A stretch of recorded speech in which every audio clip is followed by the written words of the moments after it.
রক্তের যে চিনি সেটা মস্তিষ্ককে কিভাবে ক্ষতিগ্রস্ত করছে? ব্রেন কিন্তু একমাত্র শুধু গ্লুকোজ খেয়ে বেঁচে থাকে, প্রোটিন ফ্যাট কিচ্ছু খায় না। বার্ধক্যটাই কি একমাত্র কারণ, নাকি এখনকার দিনে যে আমাদের লাইফস্টাইলগত অসঙ্গতি কিছু রয়েছে? কাউকে কাউকে দেখবেন যে যাদের বয়স হচ্ছে 20 বছর কিন্তু দেখতে 50-60-এর মতন। এই ভুলে যাওয়াটা স্বাভাবিক ভুলে যাওয়া, নাকি কোনো অসঙ্গতি রয়েছে? আমার বাবা 1 মাস আগেও খুব ঠিকঠাক ছিল, এখন যেন সকালে কি খেয়েছে দুপুরে এসে বলতে পারছে না। সে ছোটবেলায় মেমোরি গেমের মতো। হ্যাঁ, আমরা এই মেমোরি গেমটা করাই। বলুন তো দেখি কটা পাখির নাম একবারে বলতে পারেন? এই বিশেষ রোগীদের যারা 2D আক্রান্ত, তাদের নিরাপত্তার ঠিক কোন কোন দিকগুলো বাড়ির লোকজন আলাদা করে মাথায় রাখবে? কাজের লোক রোজ ছাড়াতে হচ্ছে, বলছে তোমার বাবা খাবার দিলেই ছুঁড়ে ফেলে দিচ্ছে, অমুক করছে, আমি আর এই বাড়িতে কাজ করবো না, আমাকে এই দেখো 2 দিন মেরেছে। আমাদের বার্ন আউট হয়, আমাদের অবসাদ হয়, তো কেয়ার গিভারদের কেয়ার কারা করবে? সময়ের নিয়মে সব মানুষের বয়স বাড়ে, শরীর মনে ধীরে ধীরে থাবা বসায় বার্ধক্য, কিন্তু সেই থাবায় লুকিয়ে থাকা 2-1টি নখ যেন আরো বেশি করে ক্ষতবিক্ষত করে তোলে সেই বার্ধক্যকে। ভুলে যাওয়া, গুলিয়ে ফেলা, চিনতে না পারা, এই সমস্ত উপসর্গগুলো নিয়ে আসে ডিমেনশিয়া। ধীরে ধীরে স্মৃতির দরজাটা বন্ধ করে দেয়। অন্যদিকে রক্তে বেড়ে চলা চিনির প্রকোপে আসে ডায়াবেটিস। একের পর এক ক্ষয়ে যেতে থাকে শরীরের অঙ্গ প্রত্যঙ্গ। এই 2 অসুখ যদি একসঙ্গে হাত ধরে, বয়সকালে জীবনটা যেন হয়ে ওঠে যুদ্ধক্ষেত্র। এমনই একটি পরিস্থিতি নিয়ে আজ দ্য ওয়ার্ল্ড আরোগ্য নতুন পডকাস্টে আমি তিয়াস কথা বলবো। আমার সঙ্গে রয়েছেন কলকাতা মেডিকেল কলেজের জেরিয়াট্রিক্স বিভাগের প্রধান doctor Arunanshu Talukdar. Welcome doctor. নমস্কার।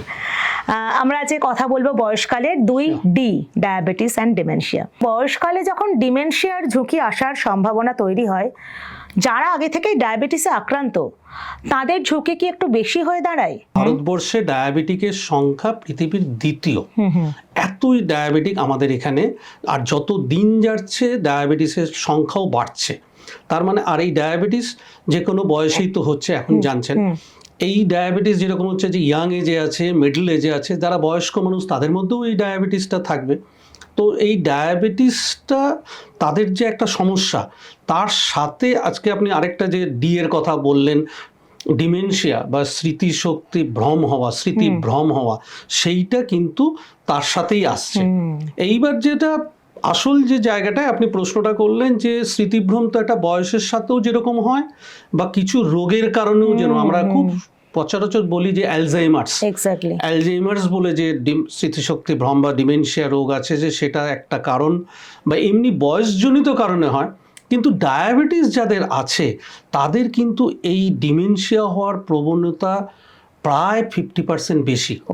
এতটাই বেশি কেন সেটা আমরা বিস্তারিতভাবে আরেকটু করে আলোচনা করব। হ্যাঁ, মানে ডায়াবেটিস মানে আমরা তো জানি যে রক্তে চিনি বেড়ে যাওয়া, সুগার বেড়ে যাওয়া। অন্যদিকে ডিমেনশিয়ার সঙ্গে মস্তিষ্ক জুড়ে রয়েছে, মস্তিষ্কের ক্ষয় বা ক্ষতি। তো রক্তের যে চিনি সেটা মস্তিষ্ককে কিভাবে ক্ষতিগ্রস্ত করছে, এই মেকানিজমটা ঠিক কি? আমাদের মস্তিষ্ক তো হচ্ছে পুরো বডিটাকেই কন্ট্রোল করে। তা মস্তিষ্কের যে সামনের দিকটা আছে, যেটাকে আমরা ফোর ব্রেন বলি, বা সামনের দিকে যে আমাদের চোখের ওপরে বা এই জায়গাতে যে জায়গাগুলো আছে, সেইগুলো হচ্ছে সব হায়ার ফাংশন।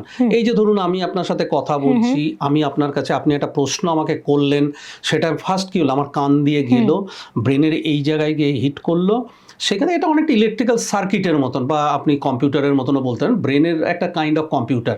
সে তখন সাথে সাথে ভাবলো যে কিভাবে এর প্রশ্নের উত্তরটা দিতে হবে। সেই উত্তরগুলোর মধ্যে স্মৃতির থেকে চেষ্টা করলো যে কোনটাকে এক্স্যাক্ট এই আনসারটা হতে পারে, সেইভাবে সেইটা যখন সেই আনসারটাকে ভাবলো, তখন সে ব্রেন কমান্ড করলো যে ভোকাল কর্ডকে, যে তুমি এইভাবে সেটাকে বলো।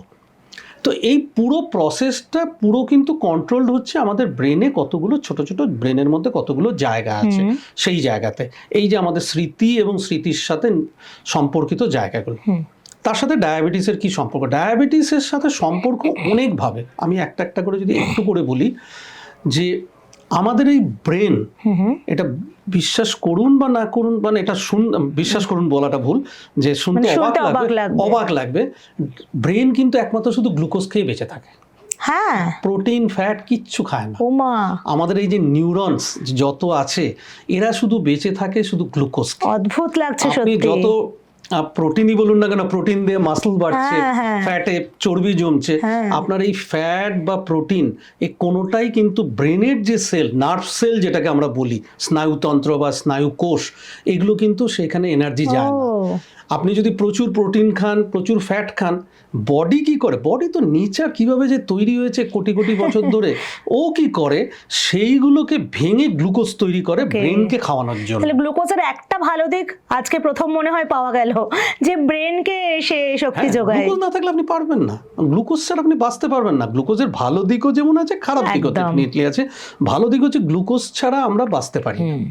আপনি মানে যে একেবারে যে গ্লুকোজ ফ্রি ডায়েট কখনো শুনবেন না, ঠিক। রেস্ট্রিক্টেড, যে কম খাও, কিন্তু গ্লুকোজ ছাড়া, কার্বোহাইড্রেট ছাড়া তুমি বেঁচে থাকো এটা না, বলে আমাদের। তো এই গ্লুকোজ আমাদের কিন্তু দরকার। তো ডায়াবেটিসে কি হয়, এই গ্লুকোজের পরিমাণ বেশি থাকে, রক্তে যেমন বেশি আছে, সেইটা তো হচ্ছে যে আমাদের ব্রেনের মধ্যেও, তার মানে ব্রেনেও তো, ওখানেও তো প্রচুর মানে আর্টারি, মানে রক্তের শিরা উপশিরা সেগুলো আছে, তার মধ্যেও ওখানে গ্লুকোজ পরিমাণ বেশি চলে যায়। সেই বেশি চলে যাওয়াটাকে কি করে, সেইখানে হচ্ছে যে দেখা যায় যে ইনসুলিন যেভাবে কাজ করে আমাদের পেরিফেরিতে বাইরের দিকে, সেইখানে কিন্তু ইনসুলিনটা সেইভাবে কাজ করতে পারে না। সেইখানে গ্লুকোজ অনেক বেশি থাকে বলে আস্তে আস্তে একটু একটু করে, মানে একেবারে মাইক্রোস্কোপিক্যালি ব্রেনের নার্ভ সেলগুলোকে অত্যাধিক, যে কোনো জিনিসের অতি থাকা মানে খারাপ, টক্সিক, সেই গ্লুকোজ আস্তে আস্তে সেই জায়গার সেলগুলোকে ড্যামেজ করে, নষ্ট করে দেয়।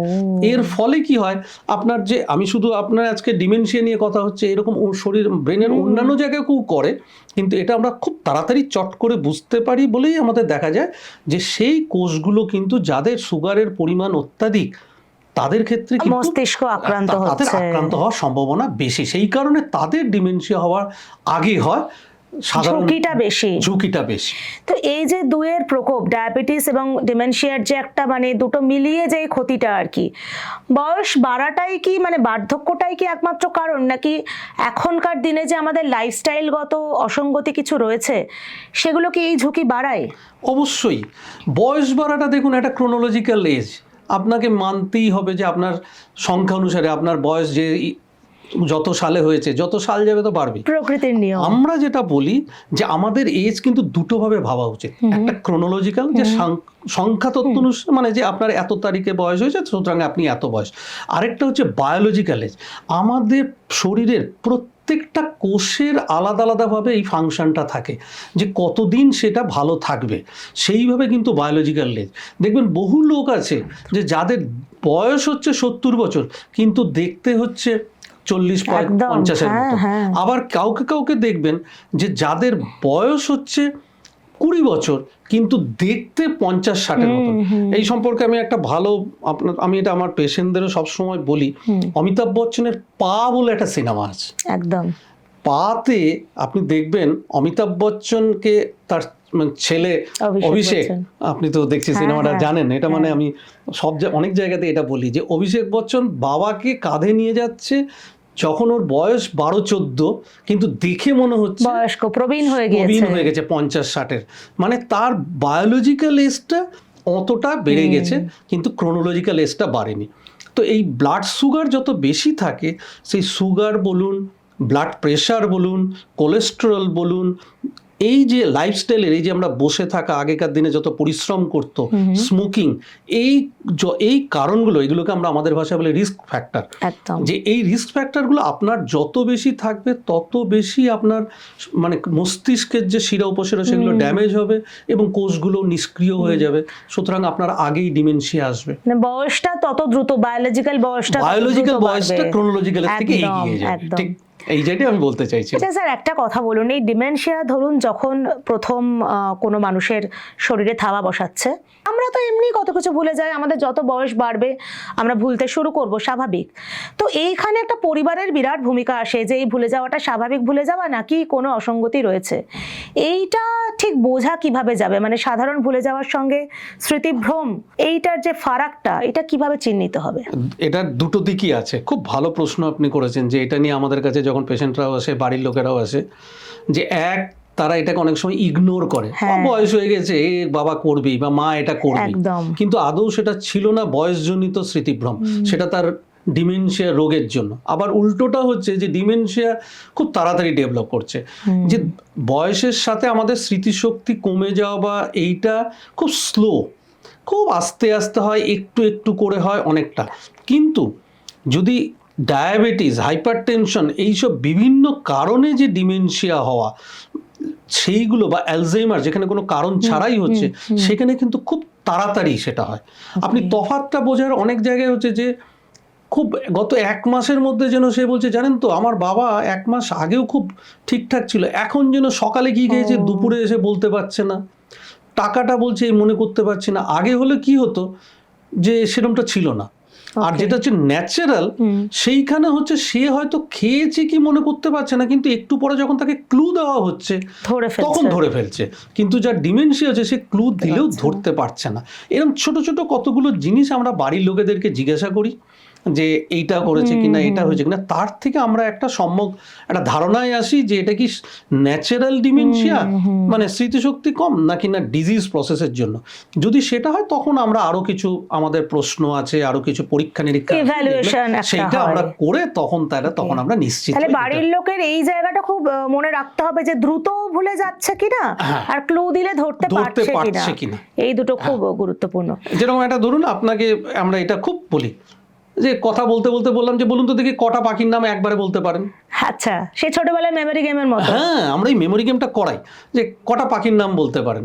সে দেখা গেল যে পাখির নাম করে একটা বা দুটো বলে থেমে গেছে। আর আরেকজনকে বললাম, সে হয়তো পাখির নাম বলতে, তাকে যখন বললাম আচ্ছা বলুন তো দেখি খুব বড় রকম, আচ্ছা আচ্ছা আপনি চিলের কথা বলেছেন, ঈগলের কথা বলেছেন, পায়রার কথা, সে তখন দেখা যাচ্ছে তার মানে সে হচ্ছে ন্যাচারাল যে একটু স্লোনেস সেইটা এসেছে। কিন্তু যার নাকি একেবারে বলতেই পারছে না, একটা বলে এরকম করে তাকিয়ে আছে বিস্ময় ভাবে, বা দুটো বলার পরে কোনো ক্লু দিলেও ধরতে পারছে না, এইটা আমাদের কাছে খুব তাড়াতাড়ি। কেন পাখির নামটা, পশুর নামটা খুব কমন, যে কটা পশুর নাম একবারে বলতে পারেন, আমরা কিচ্ছু বলবো না, বা বেড়াল, কুকুর এরকম করে, তা সে দেখা যাবে যে বলতে পারছেন। এই ছোট ছোট জিনিস দিয়ে আমরা প্রথমে আমাদের আগে ধরবার চেষ্টা করি যে তার কোথায় কতটা অসঙ্গতি। আচ্ছা ডাক্তারবাবু, যাদের বাড়িতে এরকম পেশেন্ট রয়েছেন, ডিমেনশিয়া ডায়াবেটিস দুটোই হয়তো একসঙ্গে রয়েছেন, বয়স্ক মানুষ, এমনিতেই বয়স্ক মানুষদের নিরাপত্তাজনিত ফ্যাক্টর একাধিক থাকে, তাদের ফল প্রিভেনশন, তাদের আরো অনেক কিছু মাথায় রাখতে হয়। তো এই বিশেষ রোগীদের যারা 2D-এ আক্রান্ত, তাদের নিরাপত্তার ঠিক কোন কোন দিকগুলো বাড়ির লোকজন আলাদা করে মাথায় রাখবে যে এইটার সাথে কম্প্রোমাইজ করা যাবে না? এইটা বলার আগে আপনি শুরু করেছিলেন 2D, আমি বলবো এর সাথে একটা 3rd D বলা উচিত। সেটা হচ্ছে আমরা সবসময় বলি depression. Okay, diabetes, dementia and depression. ডিপ্রেশনও বয়স্ক মানুষদের একটা বড় ফ্যাক্টর।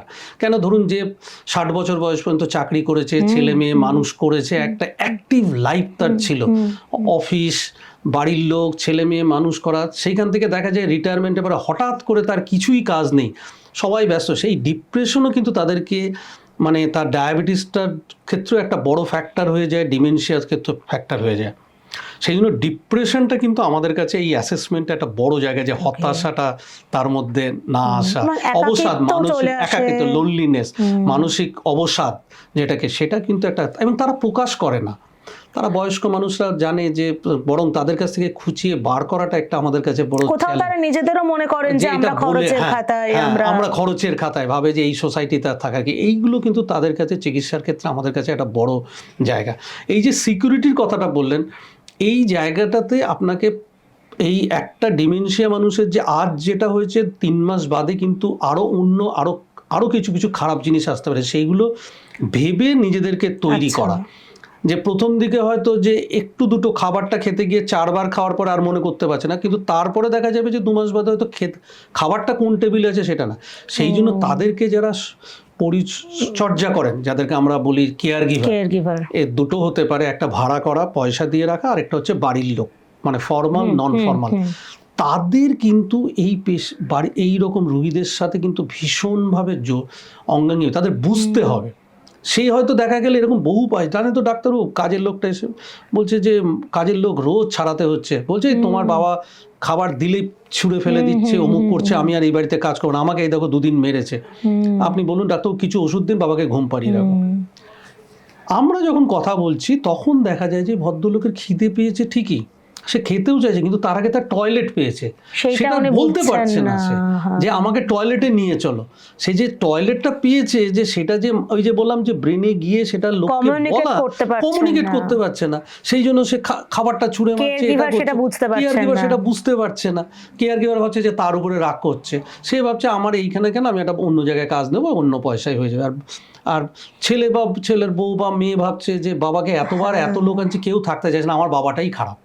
ওটাই ওটাই এটা একটা বড় সমস্যা। মানে সহমর্মিতার জায়গাটা খুব জরুরি। এবং তাদের ডিজিজ প্রসেসটা বোঝা, যে এই যে সে সেটা করছে সেটা কিন্তু জ্ঞানত তো করছে না, একদম, সে তো একদম। তার ওইখানে ওই কাজগুলো করছে না। আমি আপনি আজকে ঠিক আছি বলে সেগুলো ঠিক মতন করছি, সে তো জানেই না যে সে কি করছে।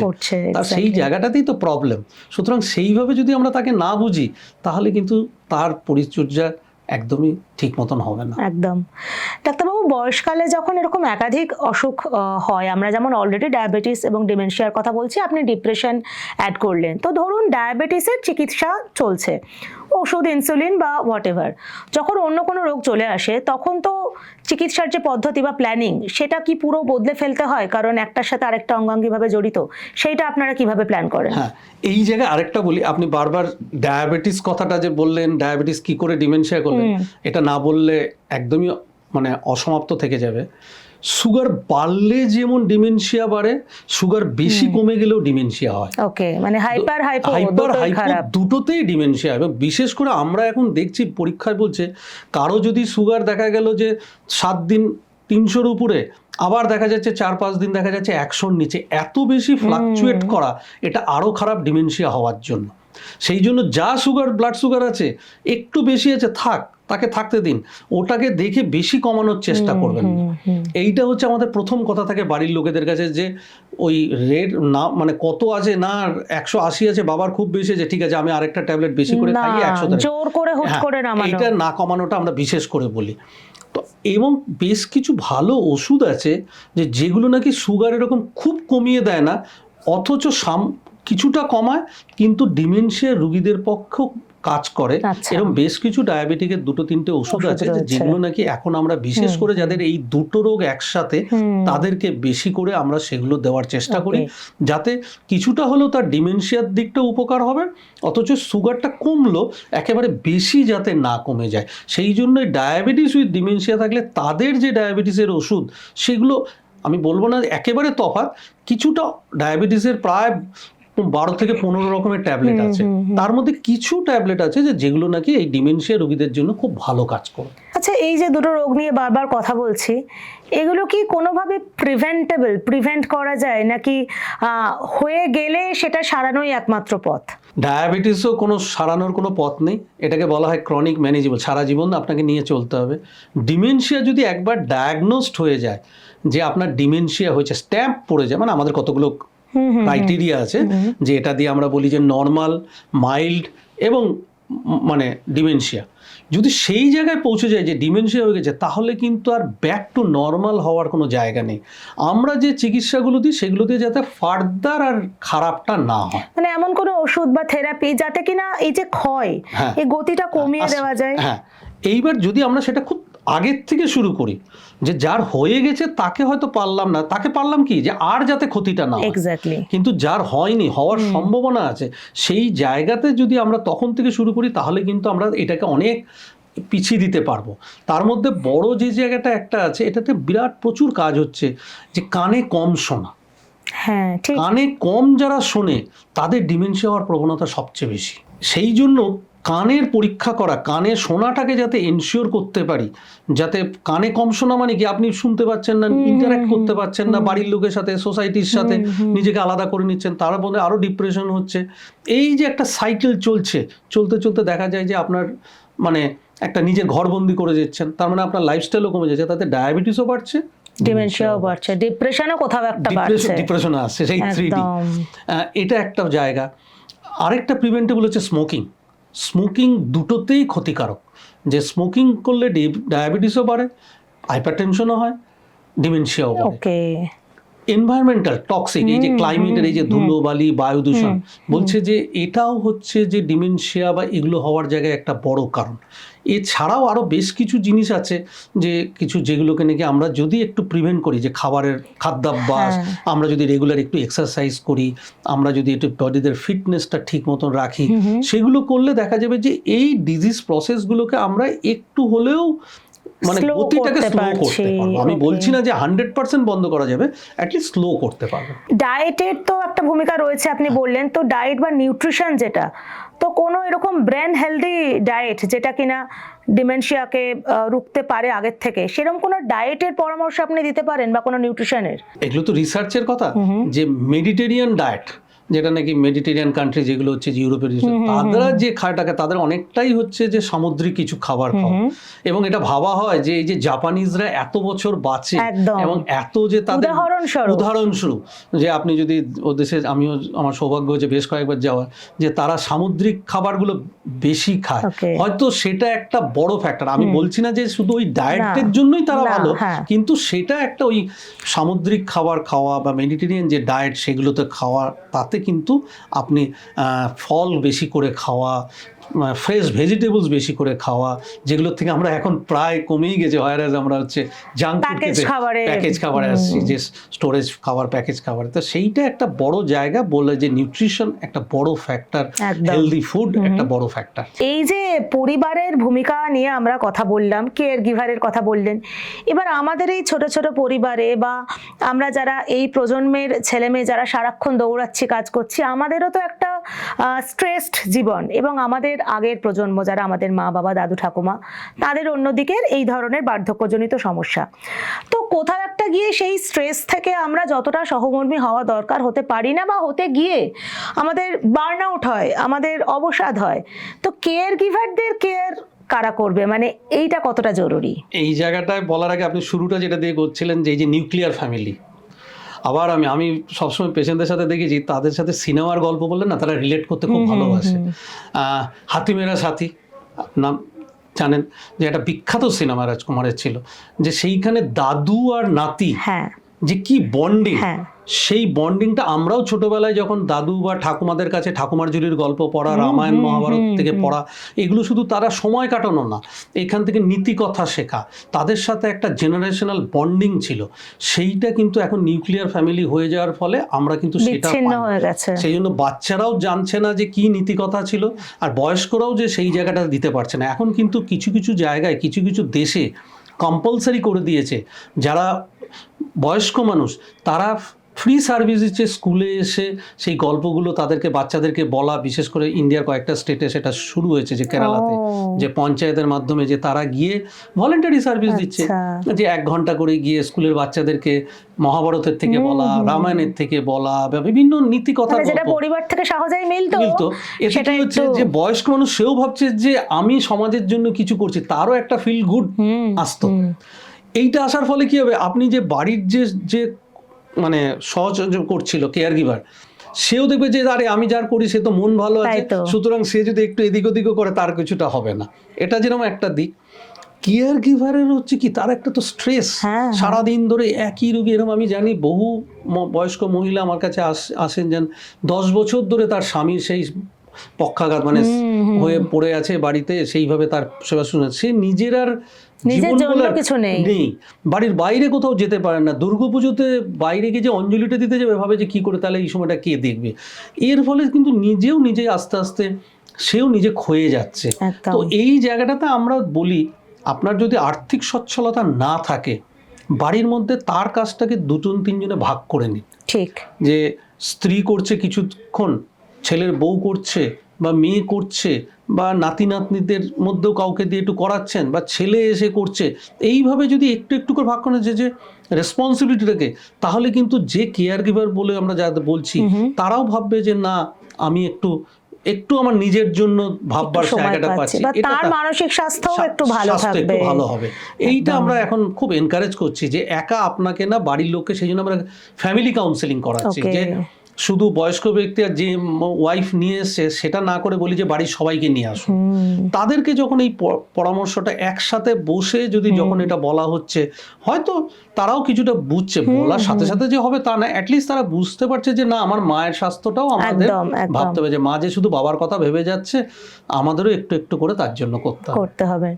ডাক্তারবাবু, এপিসোডের শেষের দিকে এসেছি, একটা কথা আপনার কাছে জানতে চাইবো যে যাদের বাড়িতে বয়স্ক মানুষ রয়েছেন, হয়তো তেমন কোনো রোগ অসুখ আপাতভাবে নেই, আপনি যদি কয়েকটা রেড ফ্ল্যাগ আমার দর্শক বন্ধুদের একটু চিনিয়ে দেন যে তোমার বাবা বা মায়ের বা দাদু বা ঠাকুমার ঠিক এই অসঙ্গতিগুলো দেখলে দেরি না করে ডাক্তারের কাছে যেতে হবে, সেটা যদি একটু বলেন। আপনি আপনার বাড়ির লোককে তো প্রতিদিন প্রতি মুহূর্তে ঠিক মতন দেখছেন, যে দেখা গেল যে তার কথার মধ্যে কিছু অসঙ্গতি আসছে, এটা ভালো করে একটু নজর করুন। প্রথম দিনই ভুল বললো বলেই তাকে কোনো রকম করে বিদ্রুপ না করে দেখুন যে তার মধ্যে কথার অসঙ্গতি। সে দেখা যাচ্ছে টাকা গুনতে গিয়ে একটু ভুল করে ফেলছে, সে যদি দেখা যায় যে হচ্ছে খবরের কাগজটা কোথায় রেখেছে মনে করতে পারছে না, খাবারটা সকালে খেয়েও দেখা গেল যে আবার একটু পরে বলছে আমাকে ব্রেকফাস্ট দাও। এই ছোট ছোট জিনিসগুলো যদি আপনারা দেখেন খুব, যে কি হলো বাবার, তো গত মাসেও আমরা এরকমটা দেখিনি, বাবার কেন এটা এরকম হলো হঠাৎ করে, এইরকম যদি স্মৃতির সাথে জড়িত বা কোনো কাজ করতে হয় সেই জায়গাতে হয়তো জড়িত, এরকম কিছু জায়গায় যদি দেখেন যে এরকম অসঙ্গতি, যেটা নাকি স্বাভাবিক আচরণ নয় একটা লোকের, তাহলে কিন্তু তখনই কিন্তু আপনাদের মাথায় আসা উচিত বা আমাদের আনা উচিত যে বাবার ব্রেনের ঠিক মতন কাজ করছে, তো স্মৃতির জায়গাটা ঠিক আছে, আপনি নাই বুঝতে পারেন, তখন হচ্ছে আপনি কোনো ডাক্তারবাবু বা কোনো স্বাস্থ্যকর্মী তাদের সাথে কথা বলুন। তারা প্রথম দিকে কিন্তু কোনো পরীক্ষা করতে সেরকম হয় না, কিছু প্রশ্ন করেই আমরা বুঝতে পারি। খরচ কিন্তু খুব একটা নয় যে না আমাকে আহামরি রক্ত পরীক্ষা বা অনেক কিছু করতে হবে, সেরকমটা নয়। সেই প্রাথমিক পরীক্ষার পরে যদি দেখা যায় যে আরও কিছু করতে হবে, তখন আমরা বড় জায়গায় পাঠাই বা কথা বলি। সেইটা হচ্ছে আমরা প্রথম, যে কোনো রকম অসঙ্গতি দেখলেই আপনারা সেগুলোকে একটু নজর করুন, সেগুলোকে ডকুমেন্ট করুন যে কীরকম হয়েছে, সেটা খাতায় না লিখে মনের খাতাতে, নিজেদের মনের খাতায় লিখে রাখুন, দেখুন গত 1 মাসে সেটা বাড়ছে, কিরকম হচ্ছে, সেইভাবে আমরা কিছুটা হলো তো পারবো। অনেক ধন্যবাদ আপনাকে ডক্টর তালুকদার, এত সুন্দর এবং এত সংবেদনশীলভাবে বয়স্ক মানুষদের সমস্যাগুলো নিয়ে কথা বলার জন্য। আমার মনে হয় আজকের এপিসোড থেকে আমরা জানলাম যে ডিমেনশিয়া বা ডায়াবেটিস এই ধরনের অসুখ বয়স্ক মানুষদের শরীরে যখন একসঙ্গে থাবা বসায়, তখন কিন্তু শুধু ওষুধ নয়, চাই ধৈর্য, চাই একটু যত্ন, চাই একটু সহমর্মিতা, সবচেয়ে যেটা গুরুত্বপূর্ণ পরিবারদের মনে রাখার জন্য। বয়স বাড়া আমরা আটকাতে পারবো না, কিন্তু অবহেলা আটকালেও আটকাতে পারি। তার জন্য আমাদের সক্রিয় থাকতে হবে, শরীর মন মাথা সব একসঙ্গে। এই এপিসোড আপনাদের ভালো লেগে থাকলে লাইক করুন, কমেন্টে মতামত জানান, শেয়ার করুন এবং ততক্ষণ দেখতে থাকুন দ্য ওয়ার্ল্ড, কারণ খবর এখন এখানেই। নমস্কার।